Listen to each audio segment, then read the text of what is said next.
Pertanyaan, bagaimanakah caranya mendapatkan ilmu laduni? Baik, sebelum kita jawab, kita jelaskan dahulu tentang ta'rif atau definisi ilmu laduni. Ma huwa al-ilmu laduni? Apa itu ilmu laduni? Kita jelaskan menurut beberapa pendapat para ulama. Yang pertama adalah Ibnu Abbasin radhiyallahu anhuma, menurut Ibnu Abbas radhiyallahu anhuma, al-ilmu laduni huwa ilmul ghuyubi wal akhbari. Al-ilmu laduni bermula ilmu laduni huwa dia ilmu laduni, ilmul ghuyubi yaitu ilmu tentang hal-hal yang gaib, wal akhbari dan ilmu tentang beberapa kabar. Yang kedua, inda Syekh Al-Junaid Al-Baghdadi rahimahullahu taala, yaitu menurut Syekh Al-Junaid Al-Baghdadi, ini gurunya para ulama ahli tasawuf, beliau mengatakan huwa mukasyafatul anwari mim maknunatil maghibati. Huwa bermula dia ilmu laduni, mukasyafatul anwari yaitu tempat tersingkapnya beberapa cahaya.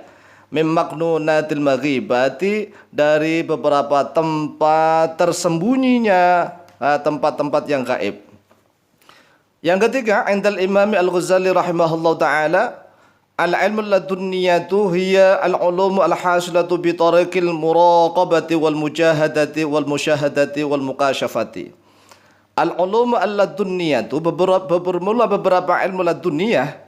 Iya, dia al-ulumu al-ladunniyah, al-ulumu yaitu ilmu, al-hasilatu yang hasil bi tariqil muraqabati, dengan jalan muraqabah, wal mujahadati dan dengan jalan mujahadah, wal musyahadati dan dengan jalan musyahadah, wal mukasyafati dan dengan cara atau jalan mukasyafah, yaitu tersingkapnya hati. Adapun beberapa dalil tentang ilmu laduni, al-adillatu fil ilmi laduni, yang pertama adalah di dalam suratul Kahfi ayat yang ke-65. An qisatil anbiya'i minhum Musa wa Yusha wal Khadir alaihimussalam, yaitu tentang kisahnya beberapa nabi. Sebagian di antara mereka ada Nabi Musa, ada Nabi Yusha dan Nabi Khadir alaihissalam. Allah Subhanahu wa taala berfirman, a'udzubillahi minasyaitonir rajim. Fawajada 'abdan min 'ibadina atainahu rahmatan min 'indina wa 'allamnahu min ladunna 'ilma. Fawajada lalu mendapati oleh mereka berdua, yaitu Nabiullah Musa dan Yusha, abdan pada seorang hamba, yaitu Nabi Khadir, min ibadina dari beberapa hamba-hamba kami, ataina yang telah memberikan oleh kami, kata Allah, hu pada dia abdan, rahmatan pada rahmat min indina dari sisi kami, wa 'allamna dan telah mengajarkan oleh kami, kata Allah, hu kepada dia abdan, min ladunna dari sisi kami, ilman pada sebuah ilmu atau berupa ilmu. Min ladunna, lah kata-kata min ladunna ini dijadikan dasar oleh para ulama adanya ilmu ladunni, yaitu ilmu yang diberikan oleh Allah Subhanahu wa taala kepada hamba secara langsung. Kemudian dasar yang kedua di dalam surat Al-Baqarah ayat yang ke-31. An qissati Adam alaihi salatu wasalam, tentang kisahnya Nabi Adam alaihi salatu wasalam. Qala Allah azza wa jalla, a'udzu billahi minasyaitonir rajim. Wa 'allama Adam al-asma'a kullaha. Wa 'allama dan telah mengajarkan oleh dia Allah Adam pada Nabi Adam al-asma'a pada beberapa nama atau pada nama-nama, kemudian ditaukiti kullaha adalah seluruhnya asma atau tiap-tiapnya asma. Jadi Nabi Allah Adam itu telah diberikan ilmu oleh Allah secara langsung, diajari oleh Allah secara langsung, namanya ilmu ladunni, diajari tentang seluruh nama-nama, seluruhnya kullaha, nama apa saja mulai dari benda langit di planet sampai di bumi, ujung bumi, kemudian dengan menggunakan bahasa manapun, ya, karena Adam adalah Abul Bashar, sebagai bapaknya manusia. Adapun dalil yang ketiga adalah di dalam surat Al-Baqarah ayat 269, amman yasha'ullahu ta'ala, tentang orang-orang yasha'u yang menghendaki Allah oleh Allah Ta'ala, yang maha tinggi oleh dia Allah. Qala Allah azza wa jalla, telah berfirman oleh Allah azza wa jalla, a'udzu billahi minasyaitonir rajim, yu'til hikmata man yasha' Wa may yu'tal hikmata faqad utiya khairan katsira. Yu'ti memberikan oleh dia Allah al-hikmata pada hikmah. Man pada orang-orang yasya'u yang menghendaki oleh dia Allah. Wa may yu'ta dan bermula siapa saja atau barang siapa yu'ta yang diberikan terhadap dia man al-hikmata pada hikmah. Faqad utiya maka sungguh telah diberikan terhadap dia man khairan pada kebaikan katsiran yang banyak. Ini menurut ba'dul ulama, sebagian ulama, kata al-hikmah ini adalah al-isabatu fil qawli wal fi'li, yaitu kebenaran di dalam ucapan dan perbuatannya. Menurut sebagian ulama, hikmah di sini adalah di dalamnya adalah al-kitab, yaitu Al-Qur'an wa sunnah. Menurut sebagian ulama, al-hikmah di sini adalah di dalamnya termasuk ilmu ladunni, yaitu ilmu yang Allah berikan langsung kepada hambanya. Oleh sebab itulah para ulama membagi ilmu ada dua macam. Al-ilmu naw'ani. Ilmu itu ada dua macam. Yang pertama al-ilmu al-muktasabu, yaitu ilmu yang diusahakan, ilmu yang diupayakan, harus ada proses pembelajaran. Yang kedua al-ilmu al-ladunniyu, yaitu ilmu yang ladunni, min ladunillahi azza wa jalla, dari sisi Allah subhanahu wa ta'ala azza wa jalla, yang diberikan langsung kepada hamba. Wa yadkhulu 'alal ilmi al-muktasabi, dan masuk atas ilmu al-muktasab ilmu dirasati, oleh ilmu dirasah, ilmu pembelajaran, wa ilmu riwayati, dan ilmu periwayatan, wa ilmu wirathati, dan ilmu warisan. Artinya ilmu yang turun menurun dari kakek buyutnya, dari embahnya ke anaknya ke cucunya. Bukan warisan tentang harta benda, bukan tentang faraid loh ya, tetapi ilmu warisan maksudnya. Wa yadkhulu 'alal ilmi al-ladunni, dan masuk atas ilmu al-ladunni ilmu dirayati wa ilmu ma'rifati wa ilmu mauhibati. Ada ilmu dirayah. Dirayah adalah ma'rifat sebenarnya, ilmu langsung, bukan dirayatul hadis ya. Wa ilmu ma'rifati, dan ilmu ma'rifatullah. Wa ilmu mauhibati, yaitu ilmu mauhibah yang diberikan oleh Allah secara langsung. Sedangkan menurut pendapat mayoritas para ulama, seseorang bisa dikatakan alim dan faqih kalau menguasai minimal 15 ilmu, 15 ilman.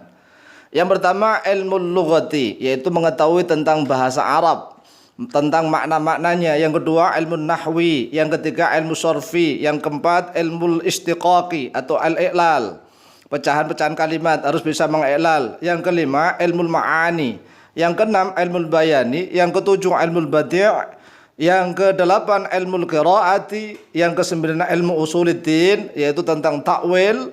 Kemudian yang ke-10 ilmu usulul fiqhi, yang ke-11 ilmu asbabin nuzuli, yang ke-12 ilmu nasikh wal mansukhi, ilmu tentang nasikh mansukh, yang ke-13 ilmu fiqhi, yang ke-14 ulumul hadis. Ini menggunakan redaksi jamak ulum karena ilmu hadis itu banyak. Yang ke-15 ilmul mauhibati al-ladunniyati, yaitu tentang ilmu mauhibah yang bersifat ladunni. Kemudian ada juga yang menambah tentang ilmu tarikhi, harus tahu tentang tarikh. Wa ilmu sirah, harus tahu tentang perjalanan hidup seseorang. Wa ilmul ansabit, harus tahu tentang nasab-nasab para ulama. Wa ilmul budan, dan harus tahu tentang negara-negara, daerah-daerah, negeri-negeri. Ini menurut mayoritas para ulama, seseorang bisa dianggap alim dan faqih kalau minimal menguasai 15 fan ilmu. Lalu bagaimanakah caranya mendapatkan ilmu ladunni? Kaifiyatu husulil ilmi ladunni at-ta'allumu thumma al-'amalu bi'ilmihi.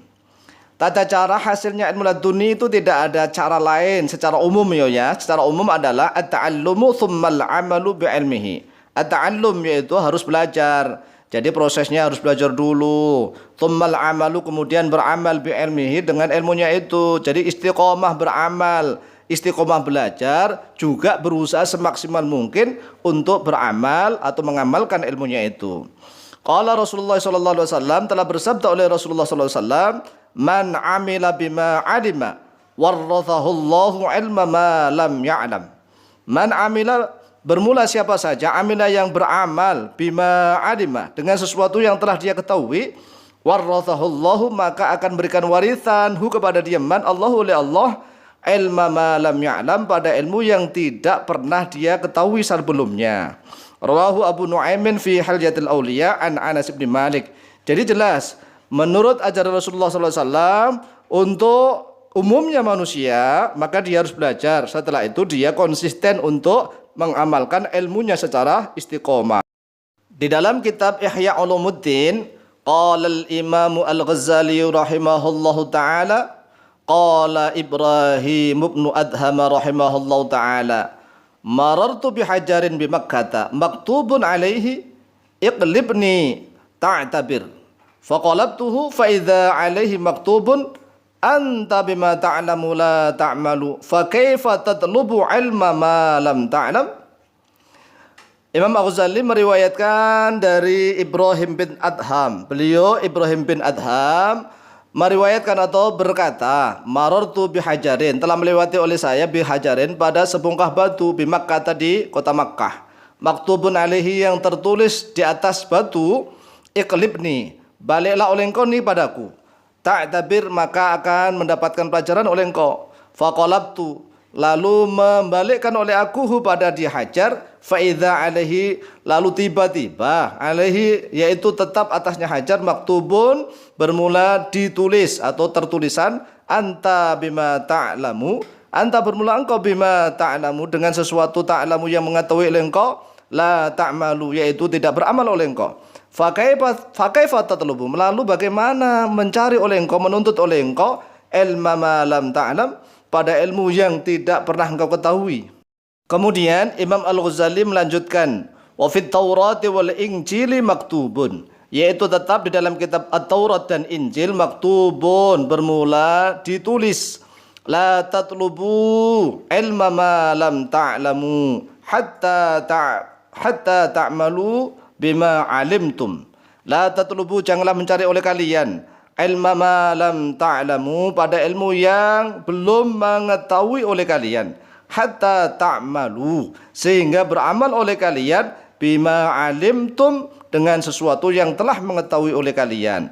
Ini jelas bahwa kalau kita ingin mendapatkan ilmu ladunni, yaitu caranya harus belajar dulu, belajar yang sungguh-sungguh dan istiqomah. Kemudian setelah itu kita punya himmah aliyah, punya cita-cita yang tinggi untuk mengamalkan ilmunya itu. Jangan terburu nafsu. Belum apa-apa, ada ilmu dimanapun sudah di-share, sudah disebarkan. Jadi kita belajar serius, sungguh-sungguh, dengan niat agar kita bisa beramal dengan ilmu tersebut.